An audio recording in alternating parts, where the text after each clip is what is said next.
नमस्कार. आजच्या या विशेष विश्लेषणामध्ये आपण 100 प्रश्नांच्या या प्रश्नपत्रिकेची अगदी DNA लेव्हलची चिरफाड करणार आहोत. आपण याला एका अत्यंत महत्त्वाच्या सामन्यापूर्वीच्या रणनीतीसारखं बघूया आणि एक पक्की व्यूहरचना आखूया. चला तर मग थेट सुरू करूया.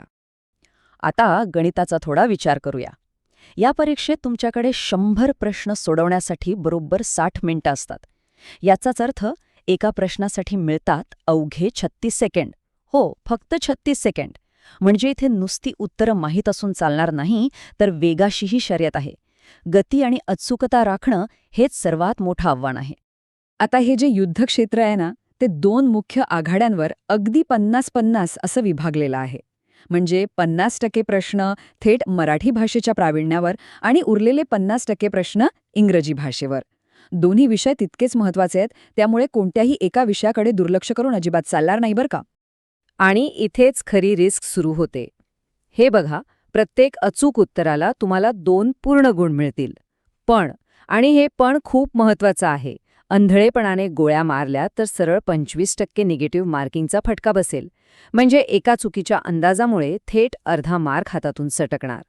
त्या 36 सेकंदांच्या वेळेत टिकून राहायचं असेल तर वेळेच्या व्यवस्थापनाची अत्यंत कडक शिस्त पाळावीच लागेल. कठीण वाटणारे प्रश्न सुरुवातीलाच कसलाही विचार न करता निर्दयीपणे सोडून देणं ही एक स्मार्ट चाल आहे.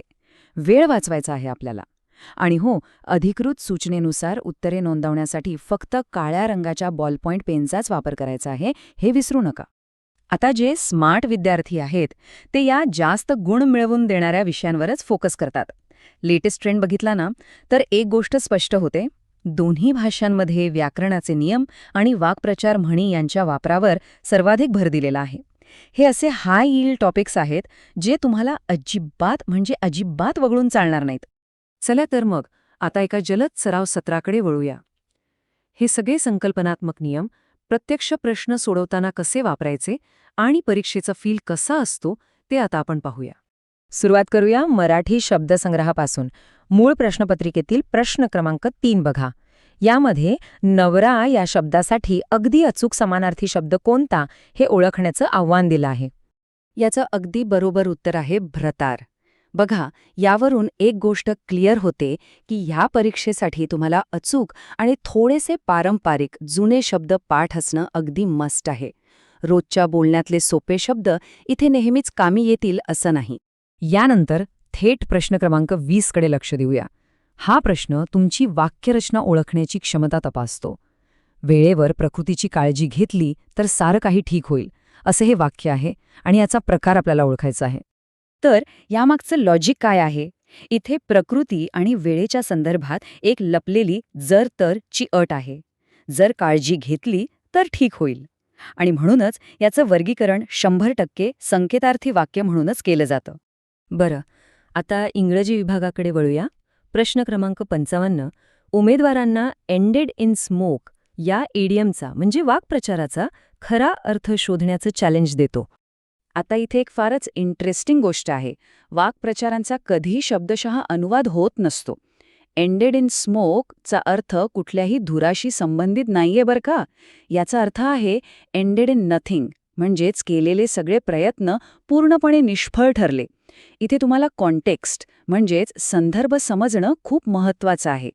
प्रश्न क्रमांक 67 हा परीक्षेतील एका अत्यंत क्लासिक ट्रेंडवर आधारित आहे. Wien will you bring it या प्रश्नार्थक वाक्याचं आपल्याला पॅसिव्ह व्हॉइस म्हणजेच कर्मणी प्रयोगात रूपांतर करायचं आहे. इथला भाषेचा नियम अगदी सोपा आहे.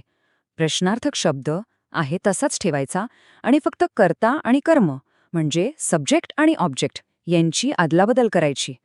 म्हणून याचं अचूक उत्तर बनतं Wien will it be brought by you. वाक्याचा मूळ प्रश्नार्थक अर्थ न बदलता रचना कशी बदलायची याचं हे एक परफेक्ट उदाहरण आहे. आणि शेवटी प्रश्न 94 पाहूया. इथे आपल्याला ओब्लिगेट या मूळ शब्दाचं व्याकरणाच्या दृष्टीने योग्य असं रूप निवडून रिकामी जागा भरायची आहे. हा प्रश्न कारमध्ये सीट बेल्ट वापरण्याच्या संदर्भावर आधारित आहे. या ठिकाणी ऑब्लिगेटरी हे योग्य विशेषणाचं रूप आहे. शब्दांच्या शेवटी सफिक्सेस म्हणजे प्रत्यय जोडल्यामुळे त्या शब्दाचं व्याकरणिक काम कसं बदलतं हे समजणं अशा प्रश्नांसाठी अक्षरशः गेम चेंजर ठरू शकतं. तर आता या पूर्ण रणनीतीचा थोडक्यात सारांश बघूया. वाक्प्रचारांमधला खरा संदर्भ ओळखणं आणि पॅसिव्ह व्हॉईससारख्या रचनांचे नियम पक्के करणं. या मूलभूत भाषिक नियमांवर एकदा का तुमची पकड बसली की तोच तुमचा त्या निगेटिव्ह मार्किंगपासून बचाव करण्याचा सर्वात मोठा आणि प्रभावी मार्ग ठरेल. शेवटी तयारी करत असताना आपण सर्वांनी स्वतःला एक प्रश्न नक्की विचारला पाहिजे. जेव्हा परीक्षेची ती वेळ सुरू होईल तेव्हा अचूकता आणि प्रचंड वेग या दोन्ही गोष्टी एकाच वेळी साध्य करण्यासाठी आपली आत्ताची अभ्यासाची रणनीती खरंच पुरेशी मजबूत आहे का? या विश्लेषणाचा पुरेपूर फायदा घ्या आणि त्या 36 सेकंदांच्या युद्धासाठी पूर्णपणे सज्ज व्हा.